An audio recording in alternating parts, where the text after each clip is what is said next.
bornibuzz.fr.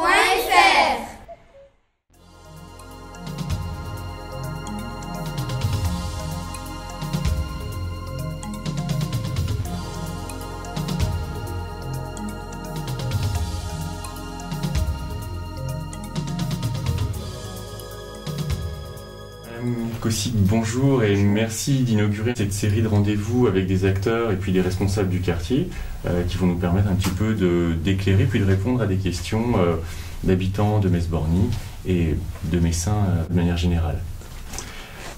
Donc le sujet sur lequel aujourd'hui on voulait avoir votre éclairage, c'est bien sûr celui sur lequel vous êtes responsable depuis maintenant presque 6 ans, c'est la politique de la ville. Est-ce que vous pouvez nous éclairer un petit peu sur les enjeux? C'est quoi la politique de la ville, j'ai envie de dire? Alors la politique de la ville, c'est un dispositif public qui est mis en œuvre par l'État et les collectivités locales.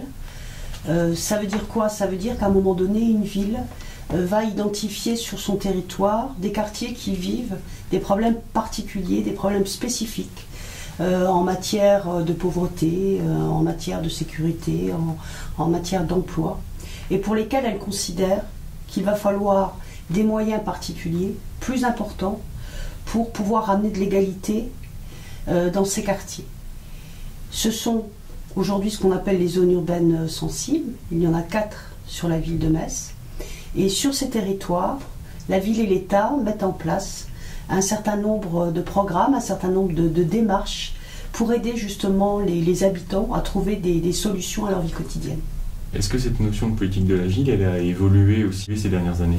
Alors la politique de la ville, c'est déjà une vieille histoire, puisque ça remonte aux années 70 avec les programmes Habitat Vie Sociale. Voilà, donc ce sont un certain nombre de dispositifs qui se sont succédés, mais toujours dans cette logique de territorialisation. C'est-à-dire on va identifier des territoires et on va intervenir sur ces territoires. Qu'est-ce qui a changé depuis on va dire 2008?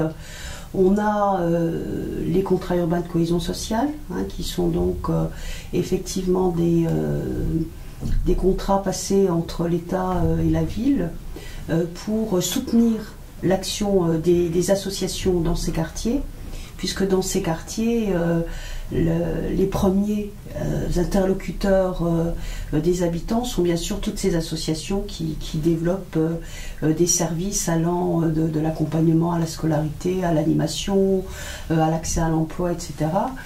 Et donc l'idée pour la ville et pour l'État, c'est de soutenir ces associations pour justement offrir encore davantage de possibilités de rentrer en résolution de ces problèmes avec les habitants. Et depuis 2002, ont été lancés des programmes de rénovation urbaine, c'est-à-dire qu'on a considéré qu'à un moment donné, au-delà de l'action sociale, il fallait aussi intervenir sur le bâti.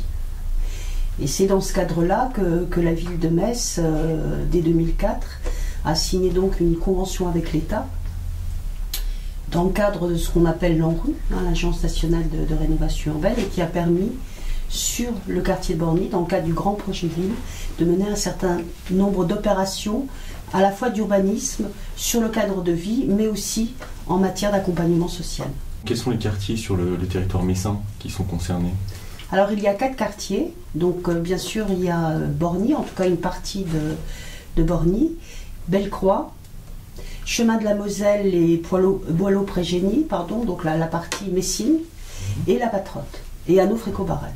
Et les différents quartiers, j'imagine, sont des problématiques un peu différentes. Comment on appréhende ces différences quand on est... Alors, dans le cadre de la territorialisation, on identifie quand même des caractéristiques communes, en matière notamment de logements sociaux, en matière de nombre de personnes bénéficiant des minima sociaux, en matière de taux de chômage, et en particulier de taux de chômage des jeunes. Donc ce sont un certain nombre de critères sur lesquels la ville et l'État s'appuient.